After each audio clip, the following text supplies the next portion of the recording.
My name is Devontae Russell. I'm from Queens, New York. My childhood without my father being around was, enjoyable as far as I know. You can't miss what you didn't have. But yeah, I had the pleasure of having two moms, my biological mom and then my great aunt. I was raised by my great aunt in Queens, New York, and my biological mom was in North Carolina. So there was a lot of estrogen in my life growing up. I felt like I was always like one of the girls, kind of, sort of. Even though everyone around me didn't want me to be one of the girls, I guess it was just a natural energy overflow. So yeah, I didn't really miss having a dad until there were certain conversations that would come up, or like maybe events at school, Father's Day, or just like people harping in on the fact that I was gay or acting gay. I think that's when I was like, damn, I don't have a father. So yeah. Hi, my name is David, and I am from Pasadena, California. Childhood was okay. I was blessed with a really supportive mother who never left me and my brother. She was always there, and she raised us as a single mother, and I thank God for her. My father did not just up and leave. He was in and out of my life, actually.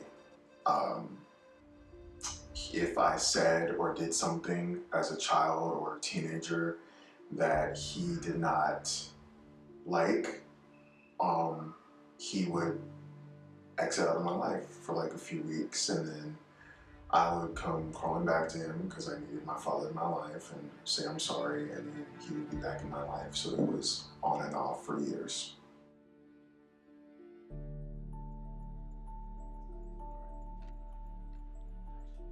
What's up? I'm Rich Bum, originally from Baton Rouge, Louisiana. Honestly, I had a great childhood, even though I grew up in a impoverished area, surrounded with a lot of drugs, gun violence.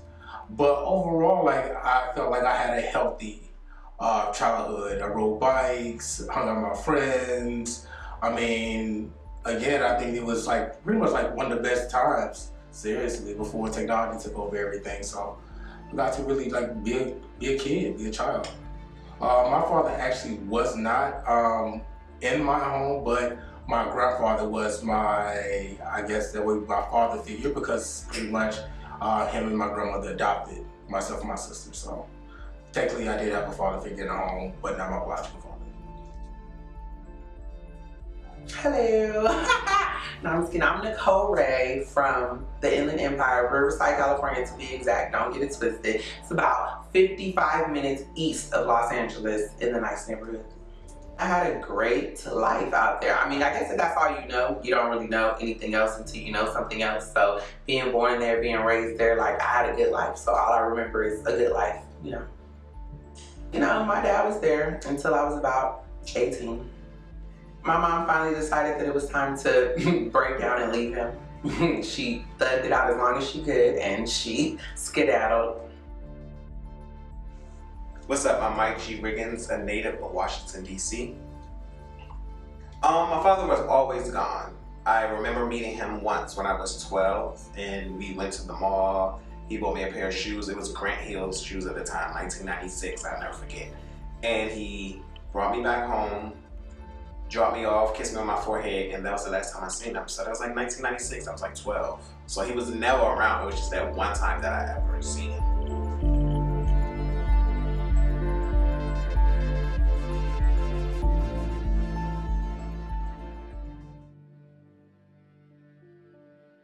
I didn't hear much about my dad growing up. I would ask questions, but they didn't really have any answers. My uncle would always tell me, oh, I seen your dad on such and such avenue or such and such block around the DC area, but I didn't really, honestly, never really asked any deep, detailed questions as to why he wasn't there, because I was content without him being there.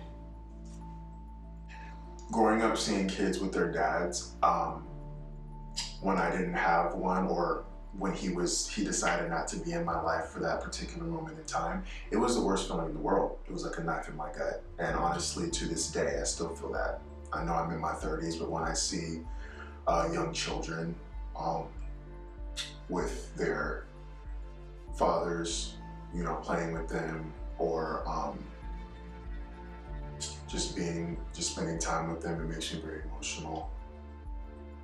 My father had his own issues with his father because his father was absent. Growing up, seeing my friends with their dad, I don't know that I was heavily affected because some of my relationships with men around the family weren't the greatest. Like there were some outside opinions about how feminine I was or the sound of my voice or the activities I chose to do, like playing with Barbie's hair and stuff like that. So like a lot of men made me really anxious because I felt like they were judging me for being not man enough or a sissy or fairy or all that pro shit. So I don't think I felt away necessarily. It wasn't until I got older and then I started to be like, well, I wonder, Yeah, so. In the beginning, it was a little rocky seeing my friends with their dad doing things, especially like at dances and stuff like that. But as I got a little older, my mom had met my stepfather and he became that father figure. So he would take me to games and take me to the mall and take me to the movies and take me to the music parks. So over time, I eventually had that father dynamic, but it was a little rough seeing them with their dad and I didn't have my father, so I had to sit that one out. So that was a little tough. So aside from my mom, I pretty much refrained from asking anyone any questions about my dad just because I felt like she was the only one that kind of had any information about that. And I felt like the rest of my family was judging her for not fully knowing who my dad was. So I didn't want it to become like a bashing session or like he said, she said. So if it wasn't my mom, I just left the conversation alone.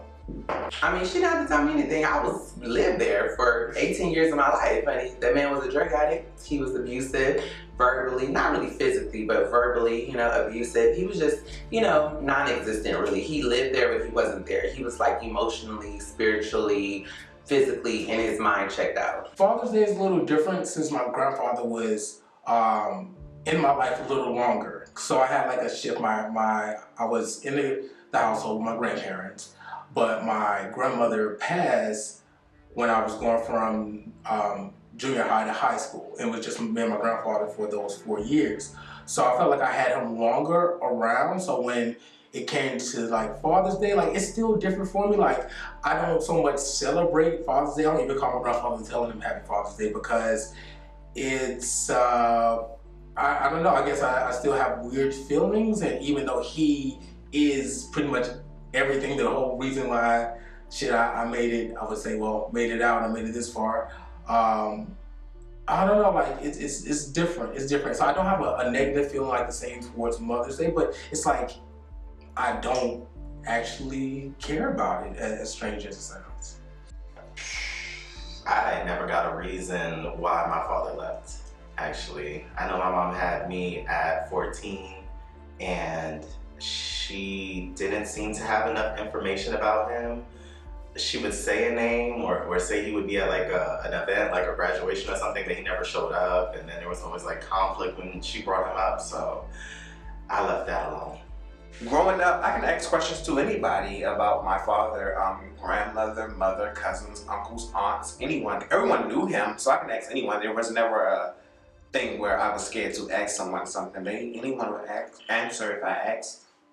Honestly, he and I didn't really have like a huge relationship. Like I knew he was there. He was my dad. I mean, he was cool for what he was cool for, but it was just never a connection. We didn't have anything in common. So it's kind of hard to connect with somebody if you guys don't have anything that binds you together. You know what I mean? Connections usually come from having things in common. He was into sports, I wasn't. He was into this kind of music, I was into this kind of music. He was into that, I was into that. Not to mention he was on drugs, so that kind of checked him out mentally a lot of times. But I mean, he was there. I knew he loved me at the time, and I knew, he was there, but he just wasn't doing what he was supposed to do. And so we didn't have a connection. I don't feel like my mom ever told me anything of value in regards to my father. Like nothing that I could even start a search party for. Like I think she said his name was like Robert White, and I was like, well, where the fuck did I get Russell from? Like, nuts. Shit ain't adding up. But I want to keep asking questions, especially not like that because I was like 6, so But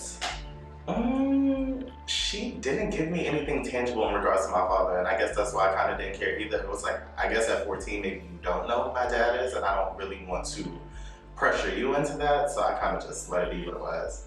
My childhood was the normal childhood in DC. Single mother, food stamps, one income. But I had a great childhood though. Like I wasn't deprived of anything. I didn't really notice or care that my father wasn't around. I mean, I still had my mom. She was taking care of me. I had my family. I had cousins. And I had the family dynamic, you know, before my stepfather came along. Aside from my mom, I didn't ask anyone any questions about my father because I felt like everyone around was kind of judging my mom for not knowing who he was. So it was kind of like that was the only place I felt safe having that conversation, just because like she would know better than anyone else. But on top of that, I kind of didn't want it to become like a family bashing session about my mom in regards to her not knowing who my dad is. So if it wasn't her, when I did ask, I just didn't ask the question. Ironically, I go to his brother, my uncle. He's my best friend. Yes, my uncle, he's the best person to talk to because he is my father's brother and they share the same mother. So my uncle just gives me advice. Just, you know, I'm a grown man and he's kind of like, my uncle's only 4 years older than me. So he's like a big brother to me, a big brother I never had. So, and the fact that he's my father's brother, he knows all about my father. So he's just the best person to go to just for advice and to encourage me. When I look at love in life, I've been shown that through so many different people that I met. I've been shown actually more love, I feel like, by more strangers. So I've been taught different ways of love, different ways of showing love. So been learning, I guess, a lot of different ways about love. So I don't think that I was like cut off for sure, just based on the fact that, you know, my parents weren't around, my biological parents weren't around. I still had great examples, you know. I don't feel that him not being around plays a factor in my sexuality or me dating guys. I just think that was something that was in me from the beginning, because I can still be the same way if he's around. So I don't think it was a factor of him not being there that I am attracted to the same sex at all. Like, I don't know. I've never thought that. I don't really have a specific type, so I guess I can't say that it plays a part in the people that I'm attracted to. You know what I mean? Like, a lot of things that happen with him play a part in certain things in my life, but it has nothing to do with dating aspects now. Yeah, I always jokingly say I have daddy issues because I be dating a bunch of older men, but they look good. So that's part of it. But I mean, yeah, I think I definitely have trust issues with men. I don't like any authoritative figure that's a man. I'm not used to men talking to me crazy or telling me what to do or just like coming into my life for a short period of time and asserting authority and then leaving. Like, I do not like stuff like that. So I realized that I tend to push men away just to keep myself safe and not worry about you like abandoning me at any point. My father's absence in my life has caused me to be drawn to people that I normally would not be drawn to. I struggle with my sexuality, and I think me seeking attention and seeking validation from my father, I think that sort of morphed into seeking attention and validation from other men. So I think that played a really big role in that, in my dating life now. If my father called me today, believe it or not, I would talk to him. I would ask him why he abandoned me. It's that simple. No, I would talk to him. And I've been at this thought. It's not so much, you know what, honestly, if he just wanted to be a part of my life and have the opportunity, I would allow him to. But for me, mostly, it's for family. It's because there's an entire section of family that I don't even know. I don't even know my grandmother. I could still have a living grandmother and a living grandfather, and not even, well, I do have a living grandfather. Also, my grandpa's still around, but still have another set of grandparents, cousins, just a whole extension of family that I have no clue who they are. They don't know who I am. So it's more for that, to get to know my lineage. Would I ever reach out to my dad? For why? I'm the kid. I did not have him. He had me. If my father were to randomly call me today, would I talk to him or close him out? I may as well talk to him. There's a lot of time that's been lost. There's a lot of time that's been lost, and I feel like there's so much more to me that I want to know. Like, people compliment on the most surface level of things. People compliment certain traits, and I'm like, I don't even know if this is from my mom or my dad, to be honest. I'm grateful. People be like, what are you? I'm like, just black. Like, as far as I know, which is great, hey. But still, like, I want to know the ins and outs. I want to know if I have more siblings or like where certain quirks come from and all those things. So I would talk to him, but I would just be like, one, skeptical. Like, how did you get here? Why now? What do you want from me? But I can have the conversation of nothing else for my own clarity, I guess. I wish my dad could have been there for everything about me growing up. Like, he missed out on a great person. He missed out on a great spouse or my mom or whatever. So I wish he was there through it all. Like, everything. Like, elementary school, junior high school, even now currently, like the things that I'm doing and involved in. I just wish he was around to see it all. I mean, you never know who you're raising. That's why you should never give up on your children. I take my father less now than then. Then I was just a scared little boy, a scared teenager who needed his father. Now I'm in my 30s, and I realize that he will never change, and I have to seek a father figure elsewhere. My mother was not also like part of my life. My mother was on drugs when she had me, and also she was very young. She was 14. So due to her being so young, you know, out in the streets, that's how I ended up being adopted by my grandparents. So my mother figure was my grandmother in that essence. I did, I thought about having a chilly moment and just figure out who he was, because I was just like, that's 50% of my bloodline that I don't know. But that conversation didn't occur to me until like maybe 2 years ago. I was like, I'm gonna find my dad soon, hopefully.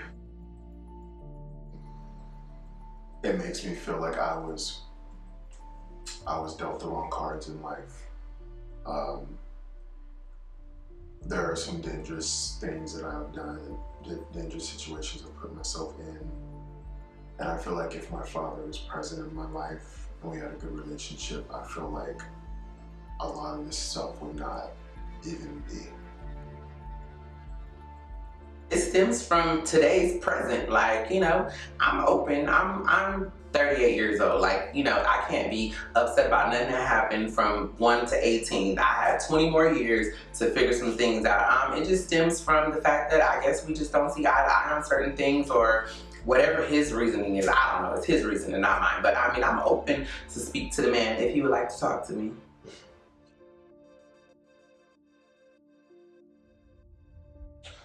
Honestly, it's still been a challenge now as far as dealing with just the word mother, because I felt that, one, I never had an opportunity really to get to know my mother, because not only did she have me very young and was a part of my life due to her drug habits and illness, she also died very young. She was only maybe about 41, 42. I was only, I think, 26 at the time, so I had never had the opportunity to go in a relationship with my mother. So watching my friends with their relationships with their mother, especially now, honestly, it still is a painful place for me. So even when Mother Day rolls around, like, it's tough for me to even kind of like deal with the day sometimes. The instance, okay, when I met him, I'm gonna say a handful of times, but the first time, it was my senior year of high school. I was about to, maybe days to graduation. My biological mother named Tammy, she had popped in. So she always popped in and popped out of my life due to the drug addiction. So it's one particular time, again, she's there.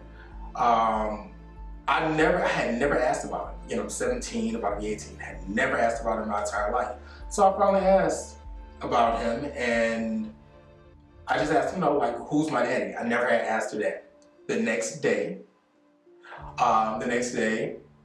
I hear a knock at the door, and she hands me the phone, and it's him. So we had a small conversation, and he comes over. My entire life, I thought, hey, I look like my mom. Like, I know definitely mom, child, whatever. But when this man showed up at my grandfather's house and got out his truck, it was like, wow. Wow, I'm definitely a knockoff version of him. And that's crazy because I look a lot like my mother. So it's like they both have some strong ass genes, but I look like that man like a motherfucker. The reason for me to even reach out to find my father was because I'm at a certain age now to where I just want to know the history. I want to know why. I do have questions now. I just want to bridge that gap of not knowing who you are or who he was. And so I decided to go through Ancestry DNA to reach out to him or to find something of that part of the family tree. And through a cousin on his side connected me to him. I knew who he was, I just didn't know who he was. So I was familiar with what he looked like, I was familiar with where he lived, I was familiar with his name, I just didn't know his birthday, I didn't know anything about him. I would say that, I guess if you feel like I'm holding a grudge, I don't. I'm not even mad about you not being there, being part of my life, however, because I turned out great. So the door's still open, and out of respect, honestly, like, own up to your shit. And I'm gonna say this too.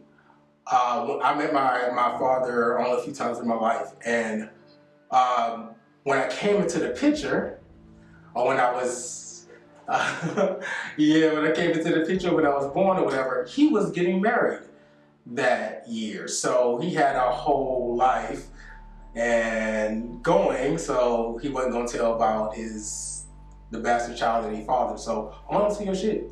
I don't have any resentment when it comes to him because I feel like God removes people for a reason. He removes certain people out your life. Again, my biological mother, she's on drugs. I thought about my life. What would my life be like if my grandparents didn't adopt me and I stayed with my mother?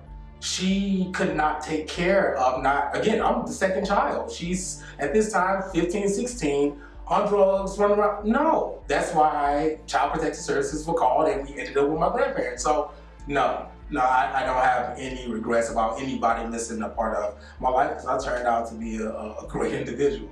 So, I think their presence could have done more damage than it done more good, so. I would just want to understand like where the disconnect is. You know what I mean? Like why he's over here and I'm over here. You know what I mean? Like I'm an awesome person, so I would just want to understand like where the disconnect is. Like, cause I mean I'm open to listen to what you have to say, but if you don't tell me what it is, I don't know. It's almost like saying that there's a problem, but nobody wants to tell you what the problem is. So he got to tell me the problem so we can know what the problem is. But it probably started before that. Like he probably didn't understand how his son was gay probably first. You know what I mean? Like the transition was probably the cherry on top of the fucking cake that put the nail in the fucking coffin. But I'm sure he just couldn't understand that. You know what I mean? Like he's kind of like a man's man. I wish we could just come to a happy medium. You know what I mean? Like we don't have to understand one another. Like I don't understand people being addicted to drugs. I don't. Like I've never been addicted to anything. You know what I mean? And I think because he was addicted to drugs, like I can't be addicted to anything. Like I can't like anything too much because I feel like it's in me to have an addictive personality, you know what I mean? So I wish we would just understand each other. Like I understand now that I'm older, like why he was so the way he was, because it was of the drugs, you know what I mean? Like, and the drugs took a hold of his brain, and so it wasn't really him. So all the things that I hated him for or resented him for, like I've forgiven him to myself because you don't have no control over your mind when you're on drugs. You know what I mean? The drugs really have control of your mind. I just wish that he would understand me and why I'm the person that I am. You know what I mean? Like, I don't think anybody chooses to be gay. I don't think anybody chooses to transition. Like, you can't help the person that is in you. You know what I mean? So I just wish that we could come to a common medium. We could agree to disagree, but you still have to have a conversation in order to agree to disagree.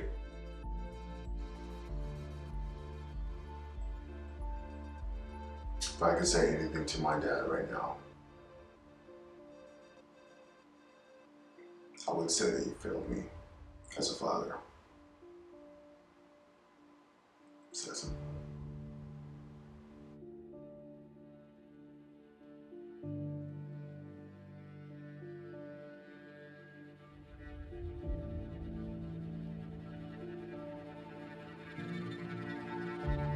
You have one unheard message. First unheard message.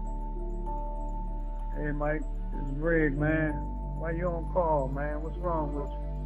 Why you don't give me a call? Give me a call when you get this message. End of message. To delete this message, press 7. Message deleted.